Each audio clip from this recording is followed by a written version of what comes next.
Asante sana. Mimi naitwa Rahim Hamis Kaliango, ni mtiania wa nafasi ya makamu wa rais wa TOC kwa maana Tanzania Olympic Committee, ambao ni kamati ya michezo Olimpiki ya Tanzania. Na kimsingi nimesimama hapa mbele yenu, ndugu waandishi wa habari, ndugu wa Tanzania, nimekuja kuleta malalamiko yangu juu ya mwenendo na mchakato wote wa uchaguzi ambao umeendeshwa na TOC, kwa maana ni mchakato ambao haujazingatia vifungu mbalimbali vya kisheria, taratibu pamoja na miongozo mbalimbali ya kiutawala. Kimsingi ni kwamba mimi nimeshiriki vyema katika mchakato wa uchaguzi, kwa maana nimechukua fomu na nimepata endorsement au nimepata ithibati kutoka kwenye shirikisho la riadha la Tanzania kunipa nafasi ya kushiriki kama mgombea katika kinyang'anyiro cha makamu wa urais. Lakini kwa masikitiko makubwa nikianza kubainisha katika vitu ambavyo vimekuwa ni kasoro kubwa kwenye mchakato wa uchaguzi. Jambo la kwanza ni swala la kamati huru ya TOC ya uchaguzi. Ibara kulingana na kanuni za uchaguzi kifungu cha 3 kifungu kidogo cha 2 kinasema kwamba kamati ya uchaguzi lazima iwe huru.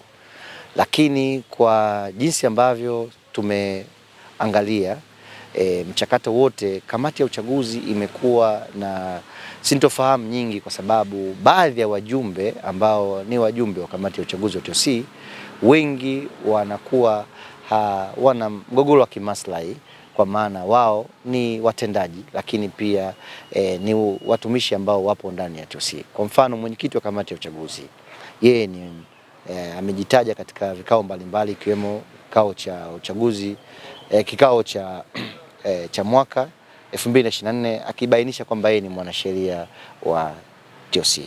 Hasa leo yeye ni mwenyekiti ambaye anasimamia maslahi mapana ya kiuchaguzi kwa watu ambao tumeshiriki, kitu ambacho inakinzana na matakwa pamoja na maslahi ya taasisi kama ambavyo takiwa. Kwa hiyo sisi kama wagombea, mimi nilidhani kwamba mwenyekiti wa kamati ya uchaguzi mbali na kuwa na taaluma ya sheria, basi angekuwa hafungamani na yeye si sehemu ya kamati tendaji ambayo imefanya kazi katika kipindi kilichopita. Kwa hiyo kanuni ya 3 kifungu kidogo cha 2 kilihitaji kamati iwe huru, na uhuru unaanzia upatikanaji wa wajumbe pamoja na mienendo ya uendeshaji wa shughuli za kamati ya uchaguzi. Lakini hoja ya pili ambayo mimi nimekuja kuwasilisha ndani ya vyombo vya habari ni kwamba kwenye swala la kanuni ya 11 ya kamati ya uchaguzi.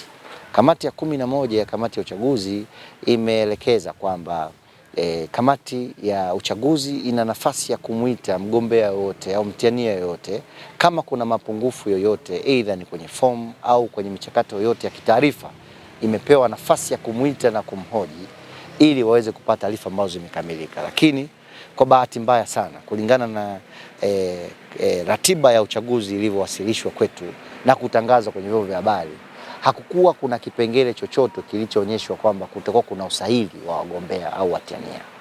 Kwa hiyo tumepitia kipindi ambacho ni kipindi ambacho kisheria jicho lake halijakaa vizuri, kwani kanuni ya 11 inatoa nafasi ya mtu kuhojiwa, lakini pia kuwasilisha mawazo yake na kuwasilisha taarifa sahihi kabla ya mchakato kukamilika wa uteuzi wa wagombea.